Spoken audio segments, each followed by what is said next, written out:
Muchas gracias al equipo de UC Davis por invitarme a hacer esta charla dentro del programa de extensión e innovación en Nogales. Y bueno, tal como aparece en el título y en el programa, la charla que yo voy a hacer hoy día se trata de cómo establecer un programa de riego para Nogales. Yo sé que hay varias otras charlas que hablan de riego en Nogales, pero nosotros nos vamos a enfocar específicamente en este tema. Mi nombre es Pilar Gil, soy profesora de la Facultad de Agronomía e Ingeniería Forestal de la Universidad Católica, soy ingeniero agrónomo y soy profesora de riego y de manejo de agua. Esa es mi línea de trabajo y de investigación también. Bueno, hoy día vamos a trabajar, entonces vamos a conversar de lo que es un programa de riego y cómo se construye en el caso de Nogal. Y dentro de los criterios que yo les voy a comentar que tienen que ver con lo que es la programación, están obviamente los requerimientos hídricos del nogal, que en el fondo es el consumo de agua en un huerto nogal, la capacidad de retención del suelo, considerando que el suelo va a ser nuestro estanque, el que almacena el agua que va a ocupar el cultivo, y también el sistema de riego, que es, ¿no es cierto?, la forma en la cual vamos a agregar entonces el agua para poder entregar ¿no es cierto?, el agua que necesita el cultivo para su requerimiento. ¿Qué es entonces un programa de riego y para qué sirve? Muchas veces ustedes tienen que haber escuchado hablar del programa de riego y uno a veces no sabe lo que es o no se imagina muy bien lo que es, pero claramente no es algo muy complejo, solamente consiste en determinar la lámina y tiempo de riego a aplicar, es decir, cuánto aplicar, y también la oportunidad en la cual vamos a entregar el riego, es decir, cuándo vamos a regar, o también lo que vamos a llamar frecuencia de riego. En el fondo, el programa finalmente es un ordenamiento temporal de cuánto vamos a aplicar y cuándo vamos a aplicar. Es una labor dentro de la gestión del agua dentro del predio que es muy importante. Muchas veces lo omitimos, muchas veces se nos olvida el programa y a veces solamente nos dejamos llevar por sensores o por otros indicadores. Sin embargo, el programa de riego es algo muy importante. Los gringos le llaman, por ejemplo, el irrigation budget. En el fondo es como un presupuesto, ¿ya? Pero nosotros le vamos a llamar programa de riego y es muy importante porque permite ordenar a priori los riegos, permite comparar, ¿no es cierto?, con registros de consumo real, las aplicaciones teóricas que deberíamos dar por un programa y por lo tanto podemos ir corrigiendo y podemos también sacar información de dónde están los puntos críticos de nuestra operación de riego. Importante, el programa debe realizarse antes del monitoreo de humedad del suelo. Muchas veces se nos olvida el programa y nos vamos directamente al monitoreo y usamos sondas o calicatas y en base a eso decidimos que no está malo, pero sí debiéramos dejarlo como un paso después del programa, como una forma de chequear si el programa que estamos aplicando está bien y ajustar el programa, ¿ya? ¿Qué datos necesitamos para hacer el programa? Necesitamos saber cuáles son las necesidades hídricas del cultivo, es decir, cuál es el consumo, en este caso de un huerto de nogal, cuál es la capacidad de retención de la humedad del suelo, es decir, cuál es la capacidad que tiene nuestro suelo específico en el lugar donde estamos de retener agua, ¿ya? Eso va a ser muy importante para definir las frecuencias de riego, y también es muy importante que sepamos cuál es la precipitación de nuestro sistema de riego. Ojalá la real, que tiene que ver con que no solamente nos vamos a conformar con lo que dice nominalmente cuál es la precipitación de nuestro sistema de riego, sino que cada cierto tiempo vamos a hacer una labor de aforo para saber cuál es efectivamente la precipitación de nuestro sistema, ¿ya? Sin embargo, no basta con esto, vamos a ver que dentro de la programación vamos a usar varios datos, vamos a hacer algunos cálculos que son bastante básicos, pero además de eso es necesario que apliquemos criterios basados en la fisiología del cultivo, en este caso el nogal, la fenología también, y también considerando el tipo de suelo y el sistema de riego. Aquí es donde vamos a empezar a ocupar el criterio, y por lo tanto esta parte del riego es lo que le llamamos la agronomía del riego, es decir, aquí empezamos a aplicar criterios agronómicos que dependen de nuestra experiencia, de nuestro conocimiento y obviamente que de las condiciones en las cuales tenemos nuestro cultivo. La programación del riego es también uno de los pilares importantes de lo que vamos a llamar gestión intrapredial del agua para riego. si bien nosotros dependemos de muchos factores para poder entregar el agua que necesitan los cultivos, una de las cosas importantes que nosotros siempre tenemos que tener en cuenta es que necesitamos dentro del predio tener una correcta gestión intrapredial del agua para riego. Y eso parte, por ejemplo, con saber cuál es el caudal disponible real, con saber, conocer y manejar la calidad del agua, con tener y mantener infraestructura de captación y acumulación de agua, con tener y hacer todos nuestros esfuerzos para poder lograr tener el mejor sistema de riego posible, con la mayor eficiencia de riego que podamos, y pues, por supuesto también tenemos que considerar dentro de la gestión intrapredial una correcta operación de los sistemas de riego. Y dentro de la operación de los sistemas de riego está la programación, está la calibración, está la mantención. Si nosotros no hacemos esto, no estamos operando bien nuestro sistema de riego, que podría ser muy bueno, pero a lo mejor lo podríamos estar ocupando muy mal. Y luego entonces de que hacemos esta programación y la ejecutamos en un sistema que está bien calibrado, que está bien mantenido, hacemos lo que es el monitoreo y control del estado hídrico, tanto del suelo como de la planta, para poder a través de eso ajustar nuestros programas de riego, chequear, ¿no es cierto?, volver atrás y hacerlo bien. Cuando hacemos un programa de riego, no estamos hablando de un programa, de un software necesariamente, de una cosa muy complicada. Podemos hacer un programa de riego solamente en una tabla Excel, como el ejemplo que yo les estoy mostrando, donde vamos a necesitar algunos datos, ¿no es cierto?, y donde vamos a tener que hacer algunos cálculos. Finalmente lo que necesitamos es tener un programa de riego por sector de riego, entendiéndose que cada sector de riego es una unidad donde tenemos un huerto que es homogéneo, que tiene la misma edad, con un sistema, con un suelo homogéneo, con un sistema de riego homogéneo, ¿ya? Y con una edad homogénea. Entonces, si nosotros tenemos los datos, por ejemplo, en este caso de enero, ¿ya? Ojalá uno pudiera con los datos que tenemos de la zona del año anterior o históricos, poder hacer un programa a priori a partir de los datos de evapotranspiración, de coeficiente cultivo, de fracción de lavado y otros que vamos a ver más adelante, para tener entonces un programa, ¿no es cierto?, semanal, ojalá para las distintas semanas, y si no, lo vamos construyendo semana a semana, ¿ya? Pero sí, vamos a darnos cuenta que los datos son tan específicos que lo más probable es que el programa del sector A sea distinto del programa del sector B. Si eso es así, quiere decir que ya estamos hilando fino y estamos haciendo un programa que está adecuado a las condiciones de cada sector, que es donde deberíamos apuntar. Y vamos a necesitar para hacer este programa y tener estos resultados, en este caso tiempo de riego ajustado, por ejemplo, horas por evento riego, vamos a necesitar saber la edad del huerto, qué factor de sombra tiene, la precipitación del sistema, la eficiencia de riego, y los datos de evapotranspiración y de coeficiente de cultivo, más otros más que ya vamos a ver. Pero además de eso, vamos a necesitar también saber cuál es nuestro suelo, su capacidad de almacenamiento, ¿no es cierto?, donde vamos a colocar por sector, en este caso el A y el B, el mismo ejemplo, vamos a necesitar saber la textura y algunas características, ¿no es cierto?, que son propias del suelo y que nos van a ayudar a poder determinar cuál es nuestra capacidad de estanque, y esto lo vamos a ver enseguida. Una vez que yo termine esta introducción, vamos a entrar entonces a la dinámica de cómo se hace. Entonces, bueno, para realizar los cálculos para un programa de riego, fundamentalmente necesitamos hacer dos grandes operaciones.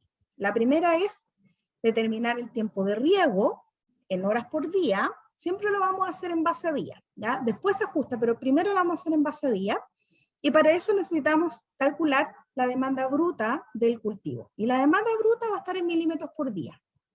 Eso lo vamos a partir por la precipitación del sistema de riego, que va a estar en un dato en milímetros por hora, y nos va a dar entonces las horas por día de riego, ¿ya?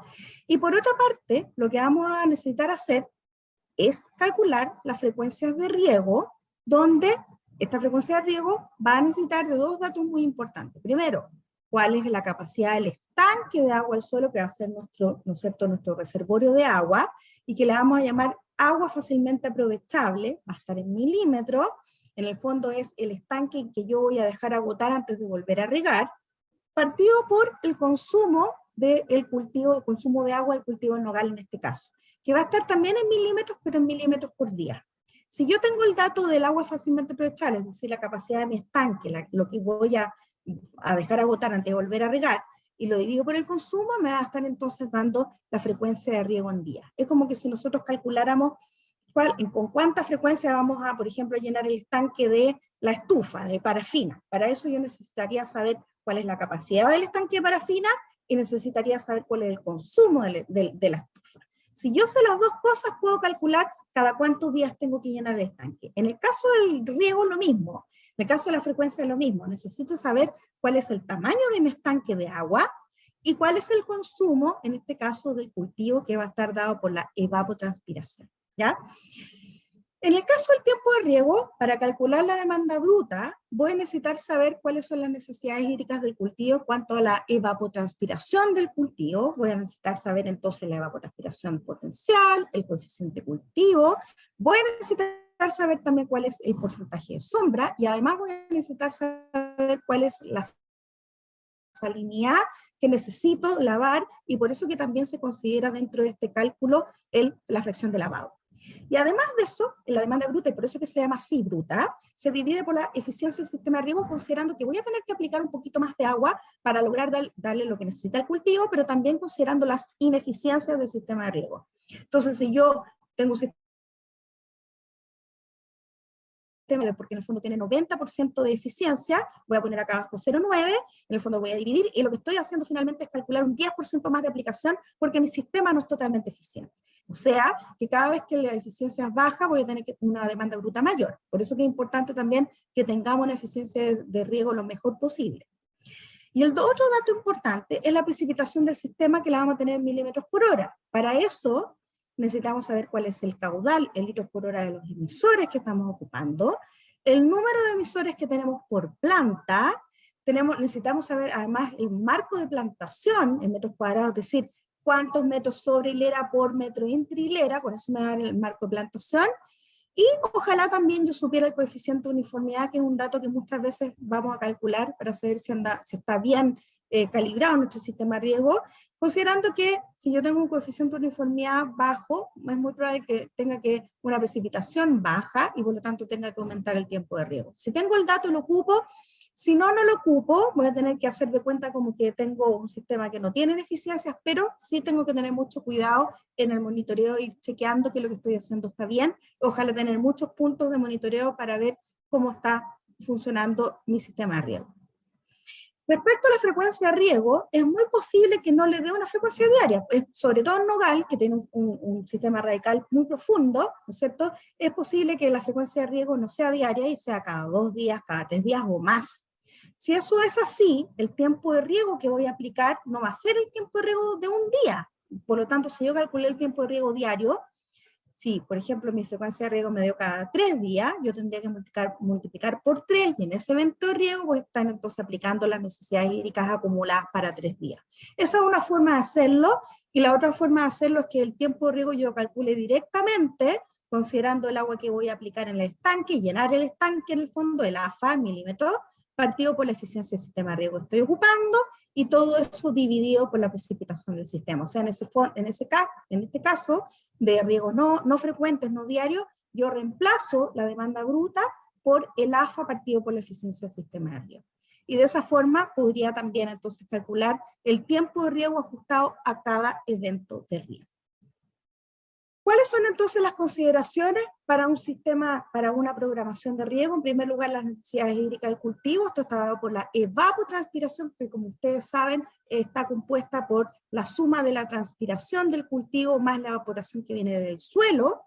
Muchas veces las necesidades del cultivo no solamente están dadas por cuánto evapotranspira, sino que tenemos que tener algunos cuidados, como por ejemplo, si la especie es muy sensible a la falta de agua o muy sensible al exceso, como en el caso del nogal, que sí es sensible al exceso de agua. Y también tenemos que considerar, muy importante, que siempre vamos a estar tratando de apostar al 100% de la productividad, a la productividad, ¿no es cierto?, al potencial productivo. Y eso lo vamos a tener en la medida que agregamos el 100% de los requerimientos, de las necesidades, porque si agregamos menos agua nunca vamos a llegar al 100% del rendimiento. Así que las necesidades hídricas del cultivo, las características del cultivo, la fenología, la fisiología, siempre va a ser un tema que tenemos que considerar. Por otra parte, también necesitamos considerar el sistema de riego. No es lo mismo regar por un sistema por inundación que por un sistema por microaspersión o un sistema por goteo, es bien distinto, por lo tanto el sistema de riego también lo vamos a considerar en el programa de riego, y por supuesto también el suelo. Vamos a considerar los suelos porque los suelos, en el fondo, el suelo es nuestro estanque de agua, pero también es nuestro estanque de aire. Y si nos equivocamos en eso, estamos descompensando el balance agua en el suelo y eso puede afectar gravemente el desarrollo de las raíces. Y en nogal, ¿no es cierto?, es muy importante el desarrollo de las raíces porque además de que es de alguna forma un constituyente importante de cómo hacer nuestro potencial productivo, también tenemos que recordar que las raíces del nogal son especialmente sensibles a problemas fitosanitarios como la fitóftora, que muchas veces se ven, ¿no es cierto?, exacerbados estos problemas cuando tenemos problemas de exceso de humedad en el suelo, o bien plantas que están estresadas también por falta de agua. Por lo tanto, el suelo también lo vamos a considerar su profundidad, las texturas, el contenido piedra, etcétera. No nos podemos olvidar, ¿ya?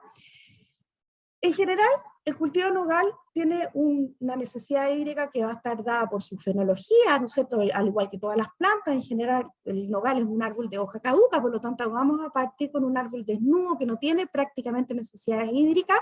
Vamos a ir a la temporada con un árbol que se va vistiendo, que llega a un pic de necesidad hídrica cuando está en plena temporada, y luego va a disminuir nuevamente a la medida que bota las hojas, ¿ya?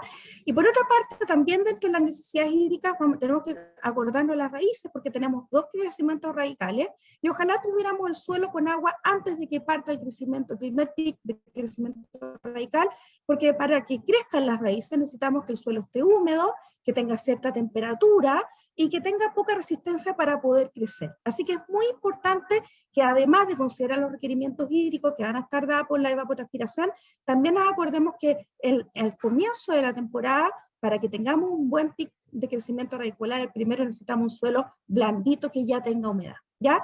También no nos podemos olvidar de que siempre necesitamos, y nuestro objetivo es llegar al 100% de potencial productivo. Por lo tanto, tenemos que tratar de aplicar lo que más se pueda en términos de del 100% de las necesidades hídricas del nogal, ¿ya? Y recordemos también que el nogal tiene un consumo muy similar al del resto de las especies frutales, que puede fluctuar entre 7 y 12.000 metros cúbicos por hectárea al año, lo cual va a depender de las características del cultivo, pero también de dónde se ubica, porque la evapotranspiración tiene mucho que ver con las condiciones ambientales, como lo vamos a ver un poco después. También tenemos que considerar otras cosas que tienen que ver con las tendencias hoy día, ¿no es cierto?, la situación que tenemos, ¿no es cierto?, esta escasez hídrica, y por otra parte, los requerimientos del mercado hoy día nos obligan a ser muy responsables con el agua, ¿ya? El sector agropecuario está en el ojo del huracán respecto a lo que es la huella hídrica, y los frutales también, y con mayor razón. Y fíjese que dentro de esto, el nogal, además, es uno de los frutales que tiene mayor huella hídrica, medido como metros cúbicos por tonelada, porque la huella hídrica se calcula como litros o metros cúbicos utilizados por kilo o toneladas de producto. Si tenemos un consumo que va entre 7 y 10.000 metros cúbicos por hectárea al año, y una producción que va, ¿no es cierto?, entre los 3.000 y los 7.000, 8.000, ¿no es cierto?, kilos por hectárea, es bien distinta esa producción que la producción que tiene un cítrico de 40, 50 toneladas por hectárea o de una uva de mesa. Por lo tanto, al final tenemos mismo consumo de agua con menos producción y por lo tanto nuestra huella hídrica es mayor, ¿ya? Lamentablemente, ¿es injusto? Sí, a lo mejor uno podría decir, no es lo mismo producir nueces, que es un alimento, un superalimento con ácidos grasos omega 3, tiene proteína, no es lo mismo producir una nuez que una naranja o una uva, pero ese es el cuantificador que tenemos. Por lo tanto, dentro de nuestro marco, y a sabiendas que los frutales de nuez tienen huellas hídricas mayores, tenemos que ser muy cuidadosos con el agua que estamos aplicando. Y en el caso del agua de riego, esto es principalmente la huella azul, que es además, por nuestros climas mediterráneos, la mayor huella que tenemos en agricultura de riego, ¿ya? En temas de sistemas de riego también tenemos que considerar que los nogales son bastante diversos en sistemas de riego. Tenemos nocedales que están regados por surco, hasta nocedales que están regados por goteo, ¿no es cierto?, pasando por, ¿no es cierto?, por sistema de microaspersión y microjet, ¿no es cierto?, donde tenemos un 100% del suelo mojado, mientras que en los sistemas por goteo tenemos mucho más localizado el riego, con volúmenes que pueden ser mucho menores, y por lo tanto, claramente el sistema de riego también es algo que tenemos que considerar. Y los suelos también es algo muy importante que debemos considerar, son distintos, ¿no es cierto? Son también muy diversos y podemos tener suelos que varían desde suelos arenosos hasta suelos arcillosos, con muchos contenidos de piedra, poco profundos, donde necesitamos hacer camellones o de buenas profundidades, pero la cosa es que los suelos son muy distintos y lo que sí tenemos que considerar, además de la textura, es que nos tiene que dar una profundidad tal que el cultivo del nogal se pueda desarrollar considerando que tiene raíces profundizadoras, ¿no es cierto? Pero además muy sensibles a problemas de asfixia y muy sensibles a problemas fitosanitarios.